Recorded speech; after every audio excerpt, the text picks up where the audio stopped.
Olá, amigos. Estamos aqui com a graça de Deus para dar sequência aos nossos estudos sobre a pessoa de Jesus na palavra de Deus. Oremos para que aproveitemos bem essas lições e possamos aplicá-la à nossa experiência pessoal. Nesse momento, nós queremos falar um pouquinho sobre o chamado de Jesus aos discípulos. Isso aqui se encontra em Lucas capítulo 5. Nós lemos assim: aconteceu que Jesus estava junto ao lago de Genezaré. E lago de Genezaré é o mesmo lago de Tiberíades e também é chamado de Mar da Galileia. E a multidão o apertava para ouvir a palavra de Deus. Então ele viu 2 barcos junto à praia. Os pescadores tinham desembarcado e estavam lavando as redes. Entrando num dos barcos, que era de Simão, Jesus pediu-lhe que o afastasse um pouco da praia e, assentando-se do barco, ensinava as multidões. Interessante, aqui Jesus, o rei do universo, né? Ele usou um barco de Pedro como local para pregação. E os anjos do céu estavam contemplando a humildade de Cristo, né? Cristo não escolheu assim um prédio, um palácio. Ele gostava de pregar junto à natureza. Bem, aqui no versículo 4 diz assim: quando acabou de falar, disse a Simão: leve o barco para o lugar mais fundo do lago, e então lance as redes de vocês para pescar. Bem, queridos, vamos ver aqui uma coisa muito importante. O Pedro, Tiago, João e os demais discípulos, não todos, é claro, a maioria dos discípulos eram pescadores, eram homens humildes, profissionais. Alguém pergunta assim, por que Jesus não chamou os fariseus, os príncipes dos judeus, foi chamar pescadores? Por quê?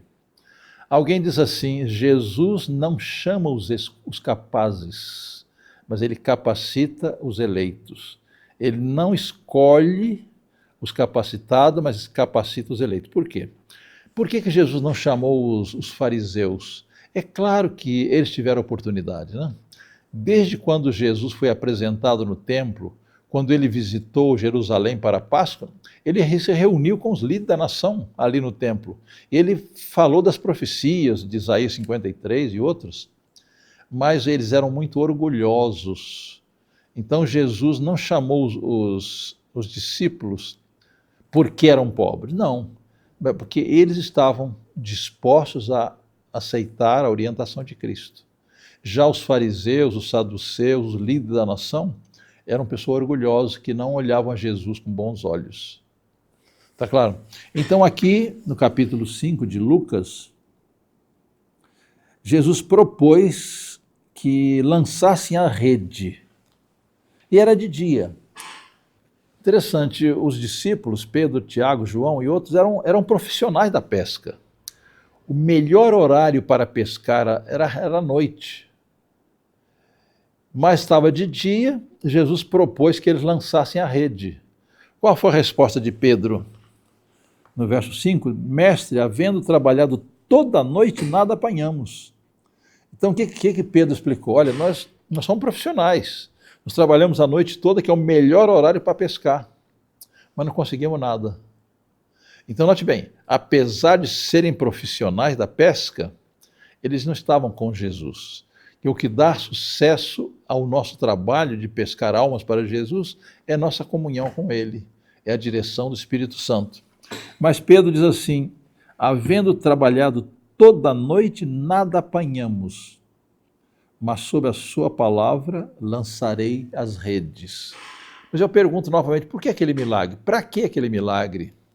Note que os discípulos haviam abandonado a sua profissão para seguir a Jesus. Eles iam viver de quê? Então Jesus fez um milagre para provar a eles que eles, apesar de deixarem a profissão, não iam passar necessidade. É claro que Jesus não promete riquezas terrestres para ninguém, mas ele garantiu que enquanto eles trabalhassem com ele, eles teriam o que fosse necessário. Jesus nos convida para trabalhar em sua causa e ele nos dá os recursos necessários para a nossa sobrevivência. O que aconteceu? Que Pedro falou assim, sob esta sua palavra lançarei as redes. Então, quando nós seguimos a palavra de Cristo, seguimos a orientação de Cristo e estamos em comunhão com Ele, nós temos sucesso na nossa vida espiritual e no nosso trabalho de ganhar almas. Qual foi o resultado?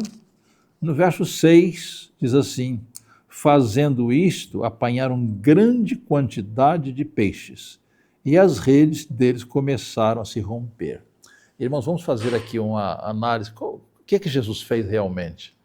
Jesus, como dono da natureza, ele teve o poder de atrair os peixes para os discípulos. Está claro? O milagre que Jesus fez foi esse. Ele, como sendo o criador da natureza, ele deu ordem para que os peixes se aproximassem do barco de Pedro, Tiago e João. Está claro? Esse é um milagre. Então, quando nós estamos trabalhando pela salvação de almas, estamos em comunhão com Cristo, Ele também traz as almas para pô-las em contato com seus servos. Esse é o milagre que Jesus faz no plano da salvação. No verso 7 diz assim: então fizeram sinais aos companheiros do outro barco, para que fossem ajudá-los. E foram e encheram ambos os barcos, a ponto de quase afundarem. Perceberam? Então Jesus agora, ele não fez um milagre para recolher meia dúzia de peixes, não. Ele fez um milagre com fartura. Ele trouxe peixes que encheram os barcos de Pedro, de Tiago e de João. Diz aqui, encheram ambos os barcos a ponto de quase afundarem. Bem, agora Pedro reconheceu o poder de Jesus. Reconheceu Jesus como Messias, como Deus. E aqui diz assim: vendo isto, Simão Pedro prostrou-se aos pés de Jesus, dizendo: Senhor, afaste de mim, porque sou pecador. Então, com aquele milagre, Jesus cumpriu vários objetivos. Não deixar os seus discípulos passarem necessidade. O que eles tinham de necessidade, Jesus supriu.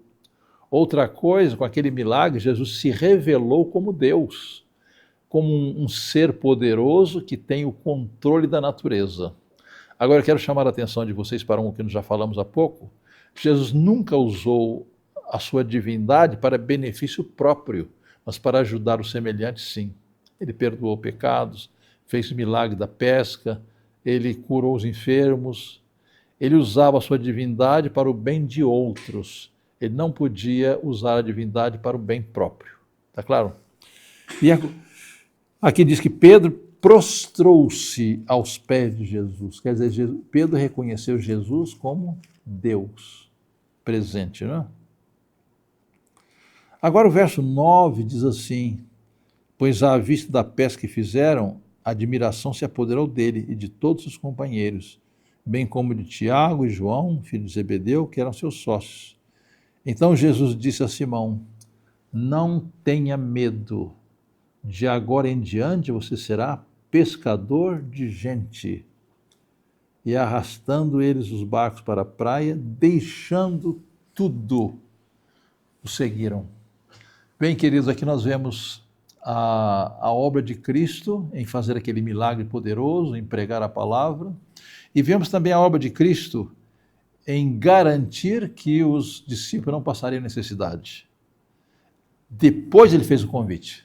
Perceberam isso? Então, primeiro ele fez o milagre da pesca, trouxe uma grande quantidade de peixes que encheram os barcos, e agora que ele faz o convite. De agora em diante você será pescador de gente. E no verso 11 diz que eles deixaram tudo e seguiram a Jesus. Será que nós também estamos dispostos a seguir tudo, a deixar tudo para seguir a Jesus? Aqui diz que os discípulos, depois que viram o poder de Cristo, o amor de Cristo, eles deixaram tudo, deixaram a profissão. Talvez você tenha uma profissão muito lucrativa, você é um grande profissional, você recebe muitas promessas de emprego, de bom salário. E quando Jesus o convida para trabalhar na sua causa, o que você pensa?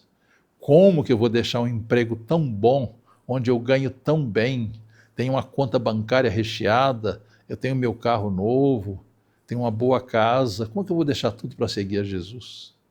Observe que os discípulos, diz que deixaram tudo, deixaram a sua profissão, deixaram seus amigos e agora seguiram a Jesus. Então, queridos, para seguir a Jesus nós precisamos deixar algumas coisas, né? Eu me lembro que certa vez o meu filho era mais novo e estava procurando um trabalho. Ele fez uma pesquisa em não sei quantas profissões que existem no mundo, mas ele diz assim, essa aqui eu não posso por causa do sábado, essa aqui eu não posso por causa do sábado, essa aqui eu não posso por causa do sábado. Então, para nós seguirmos a Jesus, necessitamos deixar algumas coisas, deixar algumas vantagens do mundo, precisamos deixar algumas influências do mundo, precisamos deixar alguns salários altos do mundo para seguir a Jesus. Só que Jesus, ele faz o seguinte, ele não nos deixa passar necessidade. Ao mesmo tempo que ele diz assim, ide pregar o evangelho em todo mundo, ele diz assim, eu estou com vocês. Não existe coisa melhor do que estar com Jesus. Observe que nessa experiência, Pedro falou assim, olha Senhor, nós somos profissionais, nós já passamos a noite toda, que é o melhor horário para pescar, e não conseguimos nada. Mas sob a tua palavra. Então aqui há várias lições para nós, né? Pedro e seus companheiros lançaram a rede, não porque eles tinham evidência que eu ser sucesso, mas porque Jesus falou. Ele falou assim, nós trabalhamos a noite toda, que é o melhor horário para pescar, mas sob a tua palavra lançaremos a rede. Qual foi o resultado? Sucesso. Então, para termos êxito no trabalho de ganhar almas para Cristo, nós precisamos de agir sob a sua palavra. E algo mais, precisamos deixar tudo por amor de Jesus. É claro que Jesus não nos manda deixar tudo que nos faz bem para a salvação. Não. Ele nos tira do mundo, das vantagens do mundo, para que possamos ter sucesso no seu trabalho. E nem sempre dá para unir as coisas do mundo com as coisas de Deus. Então, os discípulos que fizeram, embora a profissão de pescador é uma profissão honesta, eram trabalhadores, tudo isso, mas para seguir a Jesus tiveram de deixar as redes. E Jesus faz o mesmo apelo para mim e para você. Talvez nós estamos exercendo uma profissão muito lucrativa, trabalhamos talvez para um banco, como consultores de internet, assuntos tecnológicos, temos um alto salário, mas Jesus nos convida, vinde após mim e eu vos farei pescadores de homens. Jesus quer fazer de nós também pescadores de homens. Eu creio que uma das profissões mais abençoadas é aquela em que nos envolvemos com Jesus e nos unimos a Ele para fazer parte da sua obra. Então, queridos amigos, Jesus nos convida também, a mim e a você. E lá em Hebreus capítulo 3 diz assim, se hoje ouvires a sua voz, não endureçais o vosso coração. Talvez você já recebeu o convite para trabalhar para Deus e você pensa assim, mas eu não estou em condições, eu vou passar fome com o salário da igreja. Eu tenho um salário muito alto, eu tenho bons negócios. Talvez você já recebeu o chamado, né? E está duvidando, será que vale a pena seguir a Jesus? Será que vale a pena fazer a obra que Jesus quer que eu faça? Apesar de que, mesmo você na sua profissão onde está, pode representar o caráter de Cristo também. Você pode fazer um trabalho maravilhoso entre os seus companheiros de trabalho, na empresa. Sexta-feira você sai mais cedo para guardar o sábado. Você não participa do almoço da empresa que tem carne. Você tem várias maneiras. A sua conversa será diferente. Você não vai participar das conversas profanas das pessoas. Então, onde você estiver, você pode representar a Jesus. Nós vemos na Bíblia que José foi primeiro-ministro do Egito, Daniel foi o primeiro-ministro de Babilônia. Quer dizer, nós podemos, onde estivermos, exercer uma influência positiva para a salvação das pessoas. Você também e eu também. Deus nos ajude para que possamos atender o seu chamado e também deixar a nossa profissão lucrativa para fazer a vontade de Deus e trabalhar sob a palavra de Cristo. Isso nos dá êxito. Enquanto estivermos unidos a Ele e seguirmos as suas instruções, nós seremos bem-sucedidos. Deus nos abençoe. Amém.